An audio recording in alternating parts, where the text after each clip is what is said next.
Bash in Berlin paper view match card predictions ആണ് നമ്മൾ നോക്കാൻ പോകുന്നത്. ഇതുവരേക്കും 5 മാച്ചാണ് ഒഫീഷ്യലായി കൺഫേം ചെയ്തിട്ടുള്ളത്. അതുപോലെ തന്നെ LA നൈറ്റിന്റെ ഓപ്പൺ ചാലഞ്ചും ബാഷ് ഇൻ ബെർലിനിൽ കാണാൻ സാധിക്കും. ഇനി എന്നാണ് ബാഷ് ഇൻ ബെർലിൻ നടക്കാൻ പോകുന്നത് എന്ന് ചോദിച്ചാൽ ഓഗസ്റ്റ് 31, അതായത് ഈ ശനിയാഴ്ച രാത്രിയാണ് ബാഷ് ഇൻ ബെർലിൻ നടക്കാൻ പോകുന്നത്. ജർമ്മനി ടൈം പ്രകാരം വൈകുന്നേരം 6:30 അവർക്ക് അവിടെ നടക്കുന്നത്.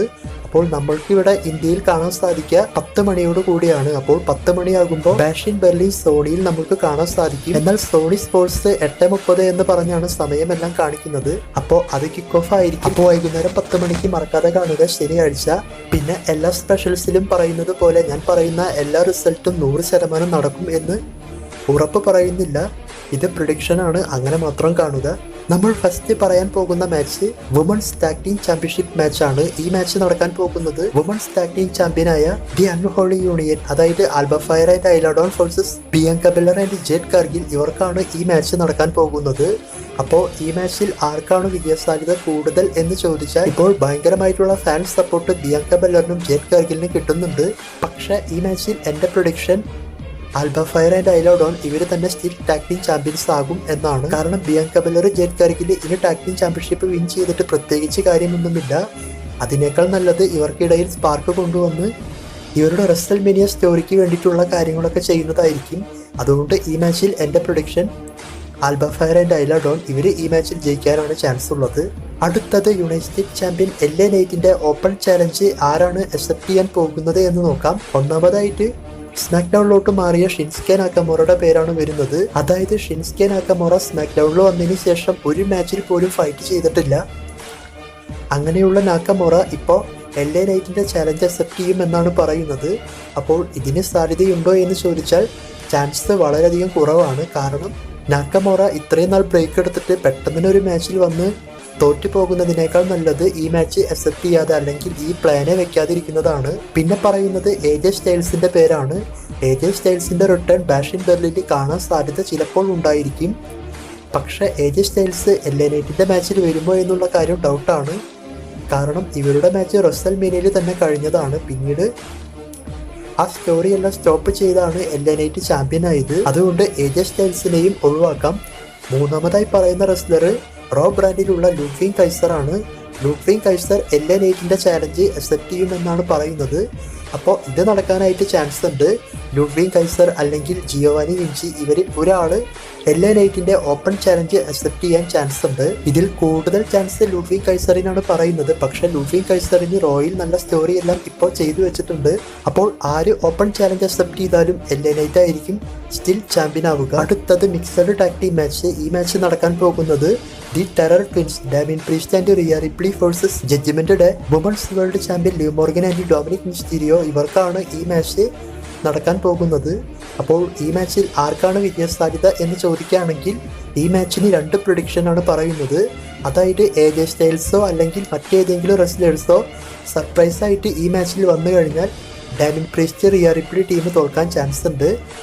അഥവാ AJ സ്റ്റൈൽസ് അല്ലെങ്കിൽ അങ്ങനെ ഒരു റെസ്ലർ വന്നിട്ടില്ല എങ്കിൽ തീർച്ചയായിട്ടും Damien Priest and Rhea Ripley ഇവരാണ് വിൻ ചെയ്യുക. ഇവർ വിൻ ചെയ്താൽ മാത്രമേ സ്റ്റോറി മുന്നോട്ട് പോകൂ. അഥവാ ഇവർ തോറ്റാൽ ഇപ്പോൾ പോകുന്ന ഈ ഒരു സ്റ്റോറിക്ക് പ്രത്യേകിച്ച് അർത്ഥമില്ലാതെയാകും. അതുകൊണ്ട് ഈ മാച്ചിൽ എൻ്റെ പ്രൊഡിക്ഷൻ ദി ടെറർ ട്വിൻസ് ഇവരാണ് ഈ മാച്ച് വിൻ ചെയ്യാൻ പോകുന്നത്. അതായത് ഡാമിൻ പ്രീസ്റ്റ് റിയ റിപ്ലി. അതുപോലെ തന്നെ ഇവർ വിൻ ചെയ്താൽ ഫിൻ ബാലറുമായിട്ടുള്ള story, Finn Balor Damian Priest ഇവരുടെ സിംഗിൾ മാച്ച്, അതുപോലെ തന്നെ Rhea Ripley women's world champion Liv Morgan ഇവർക്കും ഒരു മാച്ച് കൊണ്ടുവരാനൊക്കെ ആയിട്ട് സാധിക്കും. അടുത്ത match CM Punk versus Drew McIntyre, ഇവർക്ക് തമ്മിലുള്ള സ്ട്രാപ്പ് മാച്ച്. അപ്പോൾ ഇവരുടെ ഈ മാച്ച് പ്രൊഡിക്റ്റ് ചെയ്യാൻ വളരെയധികം ബുദ്ധിമുട്ടാണ്. അതായത് സമ്മർ സ്ലാമിൽ ഇവർക്ക് നടന്ന മാച്ചിൽ മാക്കൻടയറിന്റെ പേര് വളരെ സിമ്പിളായിട്ട് പ്രൊഡിക്റ്റ് ചെയ്യാൻ സാധിച്ചു. പ്രത്യേകിച്ച് സെത്ത് സ്പെഷ്യൽ ഗസ്റ്റ് റെഫറിയായി വന്നപ്പോൾ അത് ഉറപ്പിച്ചു. എന്നാൽ ഈ മാച്ചിൽ അങ്ങനെ നമുക്ക് പറയാൻ സാധിക്കില്ല. അപ്പോൾ ഈ മാച്ചിൽ ആർക്കാണ് വിജയസാധ്യത കൂടുതലായിരിക്കുക എന്ന് ചോദിക്കുകയാണെങ്കിൽ ഈ മാച്ച് വിൻ ചെയ്യാൻ ചാൻസ് ഉള്ളത് CM പങ്കിനാണ് പറയുന്നത്. അതായത് CM പങ്ക് വിൻ ചെയ്ത് ഇവർക്ക് തമ്മിൽ മൂന്നാമതായിട്ട് ബാഡ് ബ്ലഡ് സ്പെഷ്യൽസിൽ ഒരു hell in a cell match വരും എന്ന്. അപ്പോൾ ഇതിനെപ്പറ്റി ഞാൻ മുൻപ് പറഞ്ഞിരുന്നു, ഇവരുടെ അവസാന മാച്ച് ഒരു hell in a cell match ആയിരിക്കുമെന്ന്.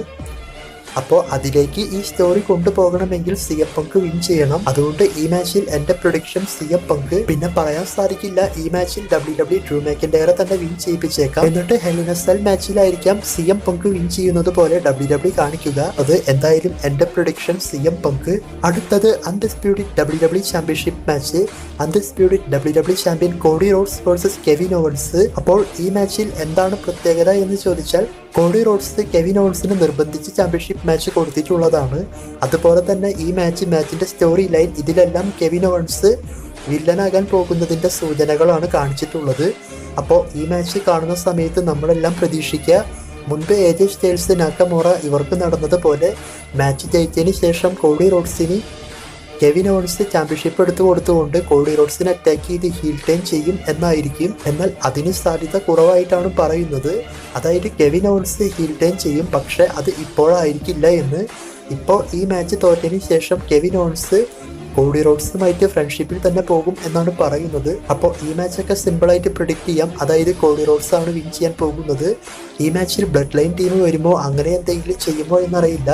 ചിലപ്പോൾ അതിനും സാധ്യതയുണ്ട്. കാരണം സോളോ സിക്കാവ കോഡി റോഡ്സിന്റെ കയ്യിലെ ചാമ്പ്യൻഷിപ്പ് എല്ലാം നോട്ടമിട്ട് വെച്ചിട്ടുണ്ട്. അടുത്ത match WWE world heavyweight championship match. World heavyweight ചാമ്പ്യനായ ഗന്തർ വേഴ്സസ് റാൻഡി ഓർട്ടൺ. അപ്പോൾ ഈ മാച്ച് വരാനുള്ള കാരണം King and Queen of the Ring പേപ്പർ-വ്യൂവിൽ റാൻഡിയെ കറക്റ്റായിട്ട് പിൻ ചെയ്തില്ല, അല്ലെങ്കിൽ അതിൽ മിസ്റ്റേക്ക് ഉണ്ട് എന്നൊക്കെ പറഞ്ഞാണ് റാൻഡി മാച്ച് വാങ്ങിച്ചിട്ടുള്ളത്. അപ്പോൾ അങ്ങനെ ഈ മാച്ച് വന്നതിന് ശേഷം റാൻഡി 15 പ്രാവശ്യം ചാമ്പ്യൻഷിപ്പ് വിൻ ചെയ്യുമോ, ഈ ഒരു ടൈപ്പിലെല്ലാം പലർക്കും ഡൗട്ട് ഉണ്ടാകാം. എന്നാൽ ആ ഡൗട്ടൊന്നും വേണ്ട. റാൻഡി ഓർട്ടൺ ഈ മാച്ചിൽ വിൻ ചെയ്യാൻ പോകുന്നില്ല. ഗന്തർ തന്നെയാണ് ഈ മാച്ച് വിൻ ചെയ്യുക. പിന്നീട് റാൻഡി ഓർട്ടൺ സ്മാക്ഡൗൺ ബ്രാൻഡിലേക്ക് തിരിച്ചു വരും. അപ്പോൾ ഈ മാച്ച് ക്ലീൻ റിസൾട്ട് ആയിരിക്കുമോ എന്ന് ചോദിച്ചാൽ ക്ലീൻ റിസൾട്ട് ആവാൻ ചാൻസ് വളരെയധികം കൂടുതലാണ്. കാരണം കഴിഞ്ഞ മാച്ച് തന്നെ ക്ലീൻ റിസൾട്ട് അല്ല കൊടുത്തത്. അതുകൊണ്ട് ഈ മാച്ചിൽ ക്ലീൻ ആയിട്ട് ഗന്തർ വിൻ ചെയ്യാനാണ് ചാൻസ് ഉള്ളത്. പിന്നീട് റാൻഡി സ്മാക്ഡൗണിൽ വന്ന് പോകെ ഹീൽ ടൈം ചെയ്യും. അപ്പോൾ ഈ മാച്ചിൽ എൻ്റെ പ്രൊഡിക്ഷൻ ഗന്തർ തന്നെ വിൻ ചെയ്ത് സ്റ്റിൽ ചാമ്പ്യൻ ആകും. അതുപോലെ ഈ മാച്ചാണ് മെയിൻ ഇവന്റിൽ നടക്കാൻ പോകുന്നത്. ഗന്തറിന് ജർമ്മനിയിൽ വളരെയധികം ഫാൻസ് ഉള്ളതുകൊണ്ട് ഈ മാച്ച് തന്നെയാണ് മെയിൻ ഇവന്റ്. അപ്പം മൊത്തം 5 മാച്ച് ഇങ്ങനെ. ഇനി LA നൈറ്റിന്റെ മാച്ച് ഉണ്ടെങ്കിൽ 6 മാച്ച്. അപ്പം മറക്കാതെ കാണുക. ശനിയാഴ്ച രാത്രി 10 മണി മുതലായിരിക്കും ലൈവ് സ്റ്റാർട്ട് ചെയ്യുക. നിങ്ങൾക്ക് നിങ്ങളുടെ പ്രൊഡിക്ഷൻസും കമന്റ് ചെയ്യാം.